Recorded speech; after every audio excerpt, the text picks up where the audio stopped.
Hello दोस्तों, नमस्कार। बहुत से लोगों की शिकायत रहती है कि जब भी हम एक जगह से दूसरी जगह पर शिफ्ट होते हैं, यानी कि जब भी लोग एक जगह से दूसरी जगह पर मूव करते हैं तो उनका हेयर फॉल अचानक से बहुत ज़्यादा बढ़ जाता है। भले ही पढ़ाई के सिलसिले में या फिर नौकरी के सिलसिले में, जब भी लोग अपना शहर छोड़कर किसी दूसरे शहर में जाकर रहने लगते हैं तो वो नोटिस करते हैं कि उनका हेयर फॉल अचानक से बहुत ज़्यादा बढ़ गया है।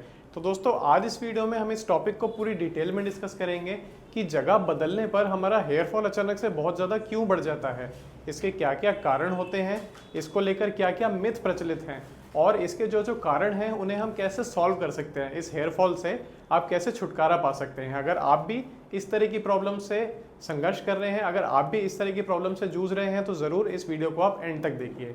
मैं हूं doctor Vineet Kumar, dermatologist, cosmetologist और hair transplant surgeon, Bikaner, Rajasthan से। तो दोस्तों, सबसे पहले हम इसके कारण जानते हैं। जब भी आप एक शहर से दूसरे शहर में मूव करते हैं तो अचानक से आपका हेयर फॉल बढ़ क्यों जाता है। दोस्तों, इसके प्रीडोमिनेंटली 3 कारण रहते हैं। नंबर 1 रीज़न है स्ट्रेस। दोस्तों, जब भी हम कहीं पर शिफ्ट होते हैं तो बहुत तरह का हमें मेंटल स्ट्रेस रहता है, बहुत तरह की चीज़ें हमारे माइंड में चलती रहती हैं जिसकी वजह से हम परेशान हो जाते हैं। और ये मेंटल स्ट्रेस होता है नंबर 1 रीज़न हेयर फॉल के लिए, क्योंकि जैसा कि हमने पहले की वीडियोस में भी डिस्कस किया है, स्ट्रेस एक डायरेक्ट पॉजिटिव फैक्टर होता है हेयर फॉल को प्रेसिपिटेट करने का। नंबर 2 फैक्टर रहता है दोस्तों न्यूट्रिशन। जब भी लोग किसी नई जगह पर मूव करते हैं तो आमतौर पर नई जगह पर उन्हें ढंग का खाना नहीं मिल पाता है।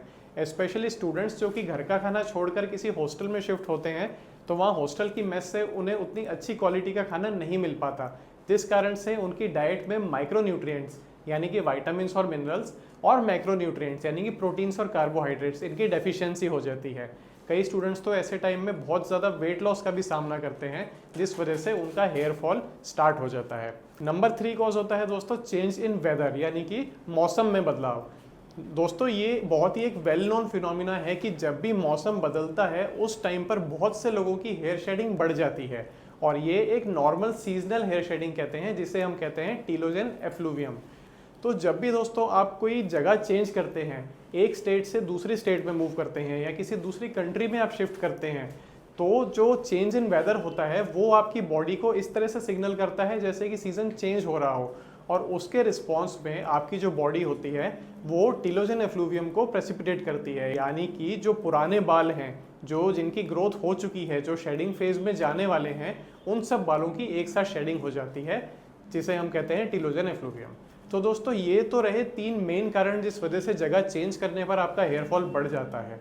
नेक्स्ट हम डिस्कस करते हैं एक इंपॉर्टेंट कारण जो कि बहुत सारे पेशेंट्स के माइंड में रहता है कि कहीं इस कारण से तो मेरा हेयर फॉल नहीं हो रहा, और वो है दोस्तों हार्डनेस ऑफ वाटर।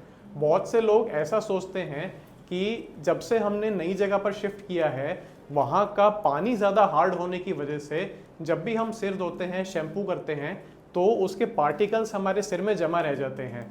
डैंड्रफ की प्रॉब्लम बढ़ जाती है और साथ ही साथ हेयर फॉल की प्रॉब्लम भी बढ़ जाती है। तो बहुत से लोग पानी की हार्डनेस को एट्रीब्यूट करते हैं हेयर फॉल का कॉज। लेकिन दोस्तों, क्या इसमें कोई सच्चाई है? दोस्तों, हमने एक पहले की वीडियो में भी हार्ड वाटर से होने वाला जो हेयर डैमेज होता है उसको पूरी डिटेल में डिस्कस किया है। इस वीडियो में मैं ब्रीफली इस टॉपिक को डिस्कस करूंगा। जो हार्ड वाटर होता है वो हार्ड क्यों होता है। दोस्तों, हार्ड वाटर की खासियत ये होती है कि इसमें कैल्शियम और मैग्नीशियम के जो मिनरल्स होते हैं, स्पेशली कैल्शियम और मैग्नीशियम के कार्बोनेट्स और सल्फेट्स, इनकी मात्रा बहुत ज़्यादा होती है, जिस वजह से जब आप इस पानी को यूज़ करते हैं किसी भी चीज़ को वॉश करने के लिए, चाहे वो कपड़े हों या आपके बाल हों या आपकी बॉडी हो, तो सोप के कांटेक्ट में आने पर जो इनके सॉल्ट्स होते हैं वो पानी में डिज़ोल्व नहीं होते, बल्कि वो प्रेसिपिटेट कर जाते हैं। जिस वजह से जब आप हार्ड वाटर इस्तेमाल करते हैं अपने बालों को धोने के लिए, तो ये जो कैल्शियम और मैग्नीशियम के सॉल्ट्स होते हैं ये प्रेसिपिटेट होकर आपके बालों में जम जाते हैं, जिस वजह से आपका स्कैल्प और आपके बाल बहुत ज़्यादा ड्राई होने लगते हैं। और ड्राई होने की वजह से आपके हेयर की ब्रेकेज बढ़ जाती है, यानी कि आपके बाल टूटना बढ़ जाते हैं, लेकिन बाल झड़ना नहीं बढ़ते हैं। दोस्तों, इस चीज़ में आपको डिफ्रेंशिएट करना बहुत ज़रूरी है। बालों का झड़ना हेयर की रूट का एक प्रोसेस होता है। हेयर की रूट एक जीता जागता ऑर्गन है, इट्स अ लिविंग टिश्यू, जो कि कंटिन्यूसली नए हेयर की ग्रोथ करवाता रहता है। और इसको अफेक्ट करने वाला जो प्रोसेस होता है वो मोस्ट कॉमनली एंडोजिनस होता है, यानी कि डाइट में किसी तरह की डेफिशिएंसी हुई, या फिर कोई मेंटल स्ट्रेस हुआ, या फिर शरीर में कोई हार्मोनल बदलाव हुए। एक्सटर्नल फैक्टर्स की वजह से हेयर की रूट प्रभावित नहीं होती है और इसीलिए हार्ड वाटर के इस्तेमाल से आपके हेयर का फॉल नहीं बढ़ता है, आपके बाल झड़ते नहीं हैं, आपके बाल टूटना ज़्यादा शुरू हो जाते हैं। इसलिए डेफिनेटली दोस्तों ये भी एक फैक्टर रहता है, हार्ड वाटर भी आपके हेयर को डैमेज करता है, ये आपके हेयर की ब्रेकेज करवा देता है, लेकिन आपके हेयर की शेडिंग को यानी कि हेयर फॉल को ये इंक्रीज नहीं करता है। तो नेक्स्ट हम डिस्कस करते हैं कि ये जगह चेंज करने पर जो सडन हम हेयर फॉल का सामना कर रहे हैं, इससे छुटकारा कैसे पाया जाए, इसका ट्रीटमेंट कैसे किया जाए। तो दोस्तों इसके लिए जो इसके कॉजेज़ हैं उन्हें एक एक करके हमें डील करना ज़रूरी है। नंबर 1 फैक्टर था स्ट्रेस। तो स्ट्रेस कम करने के लिए आपको एक रेगुलर स्लीप साइकिल एस्टेब्लिश करनी ज़रूरी है। आप रोज़ एक फिक्स टाइम पर उठें, फिक्स टाइम पर सोएं। सेकेंडली आपको रेगुलर एक्सरसाइज करना ज़रूरी है। एक्सरसाइज रेगुलरली करने से ना केवल आपका मेंटल स्ट्रेस कम होता है बल्कि आपके हेयर की रूट्स में जो ब्लड का फ्लो होता है वो भी इंक्रीज होता है, जिसकी वजह से आपके हेयर की ग्रोथ इंप्रूव होती है और साथ के साथ बोनस में आपकी स्किन का भी टेक्सचर इंप्रूव होता है। तो एक्सरसाइज करना बहुत ज़रूरी है। इसके अलावा फिर भी अगर आपका स्ट्रेस बहुत ज़्यादा अनमैनेजेबल है, आपको बहुत ज़्यादा डिप्रेशन या एंग्जाइटी का सामना करना पड़ रहा है, तो आप समय रहते एक साइकेट्रिक से भी हेल्प ले सकते हैं। नेक्स्ट फैक्टर होता है दोस्तों न्यूट्रिशन। तो न्यूट्रिशन को सही रखने के लिए ये बहुत इंपॉर्टेंट है कि आप अपनी डाइट का ध्यान रखें। बाहर जाकर कई बार ऐसा होता है कि पढ़ाई के चक्कर में या काम के चक्कर में आपको टाइम टाइम से मील्स नहीं लिए जाते हैं, तो मील्स को स्किप करने की आदत आप बिल्कुल अवॉइड करें। टाइम टाइम पर खाना खाना बहुत ज़रूरी है। अगर आपको एक जगह पर बैठकर खाना खाने का टाइम नहीं मिलता है तो अपने साथ में खाना पैक करके रखें और टाइमली तीनों मील्स अपने ज़रूर लें। ब्रेकफास्ट, लंच, डिनर तीनों मील्स लेने बहुत इंपॉर्टेंट है। इसके अलावा इन मील्स की क्वालिटी अच्छी होनी चाहिए। अगर वैसे आपको हॉस्टल की मेस से या फिर बाहर से अच्छा खाना नहीं मिलता है तो आप अपने पास में कुछ प्रोटीन रिच फूड्स रखिए जो आप वैसे ही मंच कर सकें। फॉर एग्जांपल ड्राई फ्रूट्स रखिए, बादाम रखिए, अखरोट रखिए, काजू खाइए, ये सब चीज़ें रेगुलर कंज्यूम कीजिए। दूध पिया कीजिए, मिल्क प्रोडक्ट्स जैसे कि दूध, दही, पनीर, इन सब चीज़ों का रेगुलर कंजम्पशन करें। कई तरह के सीड्स होते हैं जो कि रिच सोर्स होते हैं, ना केवल प्रोटीन के बल्कि ओमेगा 3 फैटी एसिड्स के भी, जो कि ये सारी चीज़ें आपकी हेयर की ग्रोथ के लिए बहुत बेनिफिशियल होती हैं।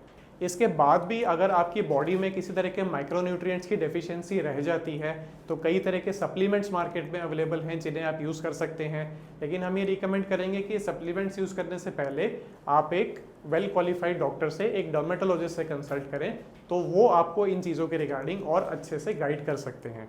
अगर ज़रूरत पड़ती है तो कुछ केसेस में वो आपका इवैल्यूएशन भी करवा सकते हैं, कुछ ब्लड टेस्ट करवा सकते हैं, जिससे कि विटामिन्स और मिनरल्स की जो डेफिशिएंसी है उसके बारे में हमें और जानकारी मिल सकती है।